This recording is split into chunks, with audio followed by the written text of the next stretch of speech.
Hey everybody, and welcome to the 5 Bytes podcast, which as always is brought to you by my sponsors, and that includes Numescent, the inventors of the first and only cloud-native container management platform for Windows desktops, and also brought to you by Master Packager, an application packaging software that helps you build packages that end users love, enterprises want, and the Windows OS needs. If you enjoy the show each week, you have these awesome sponsors to thank. And now for some news.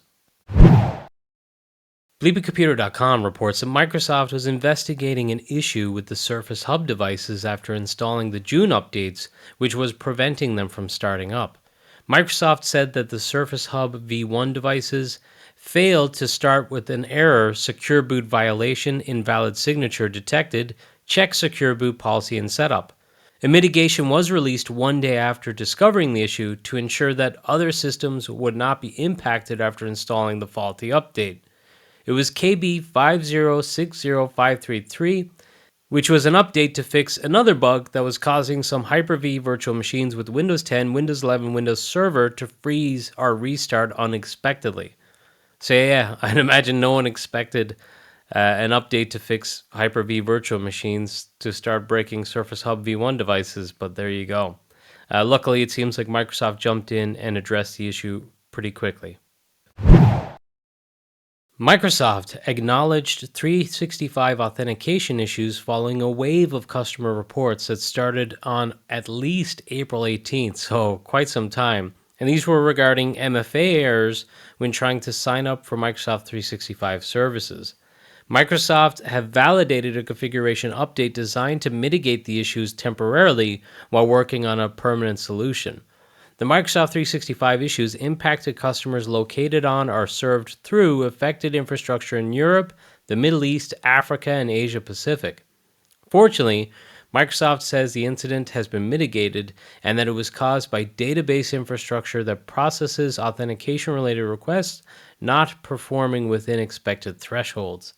Pretty crazy that was going on for seemingly at least 2 months. But glad it has been resolved now, I guess. LibreComputer.com reported that Cloudflare suffered another major outage at the end of last week. They reported that the workers' KV or key value system went completely offline, causing widespread service losses across multiple edge computing and AI services. Workers KV is a globally distributed consistent key value store used by Cloudflare workers, the company's serverless computing platform. It is a fundamental piece in many Cloudflare services, and a failure can cause cascading issues across many components. Cloudflare said about the issue, quote, "The cause of this outage was due to a failure in the underlying storage infrastructure used by our workers' KV service, which is a critical dependency for many Cloudflare products and relied upon for configuration, authentication, and asset delivery across the affected services. Parts of this infrastructure is backed by a third-party cloud provider, which experienced an outage today and directly impacted the availability of our KV service." End quote. In response to the outage, Cloudflare says it will be accelerating several resilience-focused changes, primarily eliminating reliance on a single third-party cloud provider for workers' KV backend storage. Apparently, gradually, the KV Central Store will be migrated to Cloudflare's own R2 object storage to reduce external dependency. Cloudflare also plans to implement cross-service safeguards and develop new tooling to gradually restore services during storage outages, preventing traffic surges that could overwhelm recovering systems and cause secondary failures.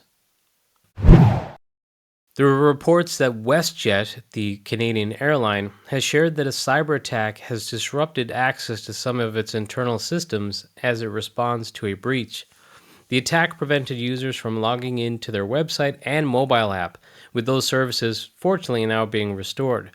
A Saturday morning update said that the company's operation continues to run safely, but the attack has impacted access to some of its software and services. So I recorded this one Monday night, so I suspect this is something that's going to develop as the week goes on. LibreComputer.com also reported on CVE-2025-4123, which impacts multiple versions of Grafana, which is widely used for monitoring and visualizing infrastructure and application metrics. Exploitation of this particular vulnerability does require someone to click a bogus link to install a malicious plugin, but there's currently more than 46,000 internet-facing Grafana instances unpatched and exposed to this client-side open redirect vulnerability that are potentially under threat of attack and ultimately have their accounts taken over. So if you use Grafana, patch. The ability to integrate Okta with Microsoft Defender for Identity is now generally available.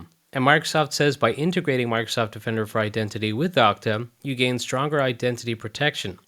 Defender for Identity monitors sign-in activity, detects unusual behavior, and highlights threats related to compromised or misused identities. It also identifies risks like suspicious role assignments or unused high-privilege accounts, using Okta data to deliver clear, actionable insights that help keep your organization secure.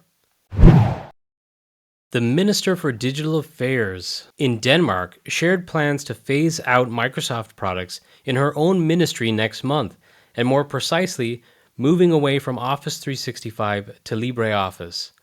When discussing the potential challenges of implementing such deployments, she shared a clear backup plan that her ministry has, stating that if the new system proves too challenging at first, they will temporarily revert to the previous setup while they explore other solutions.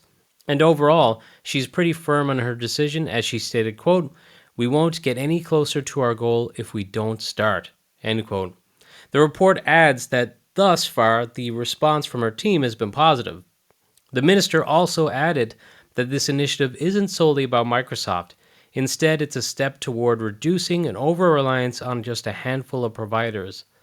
While that's stated, NeoWin.net suggests that the report mentions the decision could be related to recent events surrounding the International Criminal Court, i.e., the fact that Microsoft suspended the account and access for someone involved in the ICC.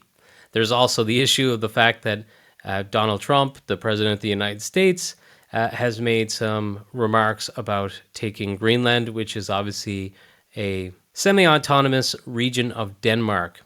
So I try to stay away from politics on the podcast, but as I've stated a few episodes ago, sometimes it just kind of bleeds over. And this is an instance where geopolitics may be influencing different states on what products they use. Now, this is not the first instance of something like this happening. I believe a region in Germany made the move to Linux on desktops a few years ago, but from what I recall, I think they ended up moving back a few years later, although I did see reports suggesting that a German state did make the move and they're still not back to Microsoft, so a little unclear on that. In fact, I think a different German state may have moved, so maybe it's just more than one is where my confusion is coming. OpenAI has reportedly launched a ChatGPT search update to improve quality as the AI startup challenges Google's dominance. ChatGPT search can now provide more comprehensive, up-to-date responses when summarizing search results. Now, I've said it on the podcast before, but the one thing that ChatGPT is not good at is being used as a search engine, because some of the results are just terrible. Like, it's a very confident liar. If it doesn't have an answer that it thinks will appease you or that you'll like, it will just barefaced lie to you. At least that's been my experience. And I think it's true for some of the other models out there too, so it's not just unique to ChatGPT, but it's a major problem when depending on it for search. In a quirky story, Windows insiders recently noticed that Windows 11 is now playing the Windows Vista startup sound, and they reported it to Microsoft, and Microsoft acknowledged it and added it to the list of known bugs in the latest Windows 11 dev and beta builds. How does this happen by mistake? I just don't understand, but well, I guess check out the insiders build, although I don't think everyone's noticing it, so even if you do try, maybe it won't be there for you, but hey, dev and beta builds, some people are hearing the Windows Vista startup sound, so that's a little throwback. And finally on the news for this week, researchers from the University of South Australia reportedly spent 4 years studying remote work and reached a pretty obvious conclusion, and that is that working from home genuinely makes people happier. The study found that eliminating or reducing travel means roughly 30 extra minutes of nightly sleep for remote workers. That may sound small, but it adds up to thousands of extra restful hours a year. Imagine, alongside better sleep, participants noted a subtle but important shift in serenity. While some did turn to a little more wine or beer initially, the overall trend was clear. Fewer stressful journeys meant less emotional drain. This improvement in mental health wasn't fleeting either. The report suggests it grew stronger over time the longer the people were working remotely. The study also found productivity is not just maintained, it often improves when employees choose to work from home instead of being forced. This distinction between imposed and voluntary teleworking matters hugely, apparently. When people control their own schedule and location, their job satisfaction and focus increases dramatically. So, interesting on that last point. The rest of it, I think, is pretty obvious. Granted, I know a lot of academic studies are like just proving a very obvious hypothesis, but it's still valuable to have the hypothesis proved. But yeah, that one about, people are forced or they're told, hey, you have to work remote, are not as happy as those who do it by choice. Maybe because there's some people who are more social and would like to go into the office, who are being told they can't, so they feel like they're being denied or dictated to. And in a rare case here, I'm not going to do any scripts, tricks, and tips this week. Unfortunately, if you've noticed, the pitch of my voice throughout this episode is probably changing dramatically between stories. I'm not sick, but I've been sick a few times over the last few weeks, and I'm feeling like my throat's very dry, and it's kind of difficult to speak for a long time. So I'm just going to wrap it up here. I am traveling again this week, thus this episode is out early this week, but hopefully I'll be getting back to the regular cadence from next week, and I should have a good long stretch of no travel, so there should be some predictability. So if you're going to be at EUC Forum in Edinburgh, I'll see you there. Otherwise, I'll catch you next week.